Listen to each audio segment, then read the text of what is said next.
السلام عليكم حبايبي، عاملين ايه؟ يا رب تكونوا بألف خير. شايفين الطبق الخطير ده؟ يلا هنعمل مع بعض ممبار النهارده. يا رب الطريقه تعجبكم. يلا نسمي الله ونبدأ الفيديو مع بعض. معانا هنا كيلو من الممبار متنضف بالليمون ودقيق ومتظبط زي ما انتم شايفين كده زي الفل.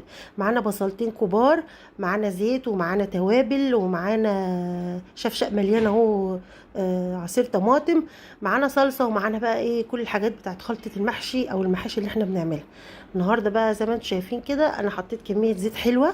يفضل طبعا لو عندك حته ليا كده وسيحتيها مع الزيت.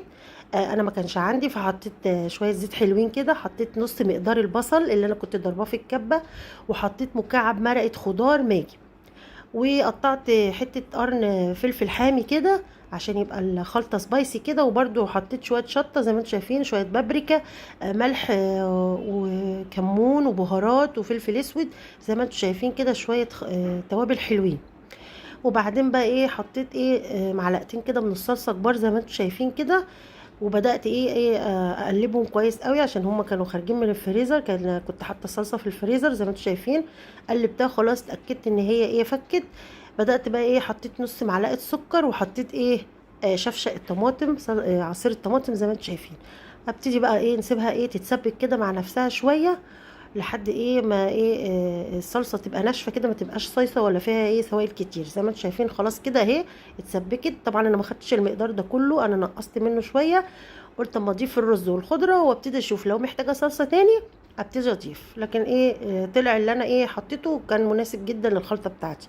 هنا ده كيلو الا ربع من الرز، يبقى انا عندي هنا كيلو الممبار الكندوز اخد معايا كيلو الا ربع من الرز، واخد معايا حزمتين كاملين من الخضره يكونوا ايه متنوعين، يعني عباره عن ايه شبت وكزبره وبقدونس زي ما انتم شايفين كده. دول مقدار حزمتين بس متنوعين يعني.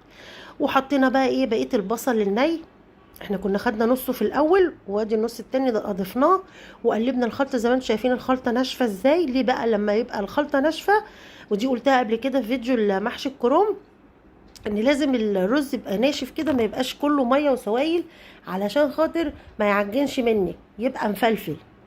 لان هو خلاص لو انت الخلطه بتاعتك مليانه سوائل، هو شرب ميه فمش هيشرب ميه كفايه عند السلق، فهيبقى ايه مش مفلفل، هيبقى معجن زي ما انتم شايفين كده. ببتدي بقى اخد الممبار. هنا الممبار ده طبعا ممبار كندوز، بيبقى ايه كبير وواسع، تقدري ايه تفتحي الطرف بتاعه كده وتدخلي الرز بمنتهى السهوله.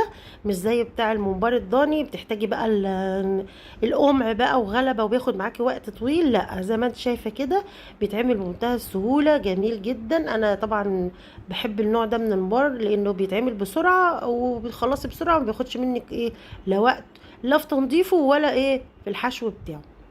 خلاص كده انا عملت معاكم ايه كام واحده كده. نبتدي بقى ايه نروح بقى نحط الميه على البوتاجاز، ميه تغلي ونسقط فيها بقى ورقتين من اللورة، شويه بصل، شويه توابل كده علشان نضيع ايه ريحه الممبار. الحله هي على النار خلاص كانت بدات بقى تغلي. نبتدي بقى نسقط الممبار زي ما انتم شايفين في الميه، لازم تكون سخنه او خلاص داخله على غليان، علشان لما تسقطي القطع الممبار زي ما انت شايفه الاطراف بتاعته دي تلم وتمسك على بعضها، فالرز ما يخرجش منها ولا حاجه. لكن لو حطيتي الميه والميه تكون لسه ما دخلتش على غليان وبارده، هتلاقيه ايه ممسكش معاكي، ويبتدي بقى الرز يخرج منه ويبقى مش كويس.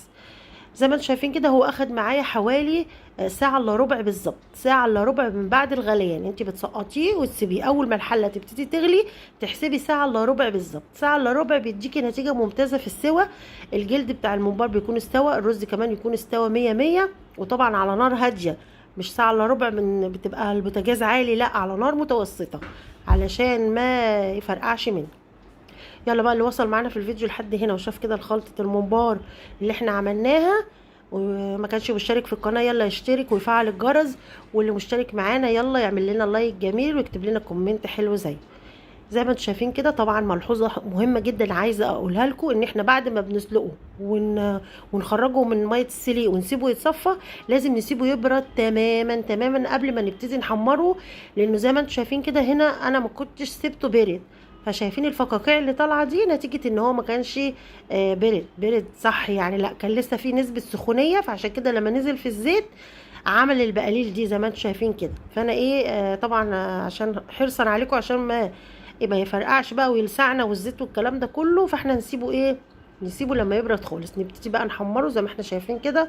واللون بقى خطير والطعم كان جميل جدا. جربوا يلا بقى الخلطه بتاعتي دي وقولوا لي رايكم ايه. يلا اكتبوا لي في التعليقات الممبار حلو وعجبكم وطريقتي حلوه ولا ايه. يلا نشوف مع بعض كده وشجعوني يلا بقى بالكومنتات واللايكات بتاعتكم. يلا زي ما انتم شايفين انا هنا ايه بقطعه. طبعا انت عايزه تسيبيه زي ما هو كده بالحجم ده سيبيه براحتك. انا هنا بقطعه عشان يبقى شبه ايه بتاع محلات السمين، ولما بنشتري كده رغيف السمين بيبقى مقطعه من جوه كده قطع صغيره، فبيبقى شكله حلو، زائد انه كمان بيتاكل بسهوله.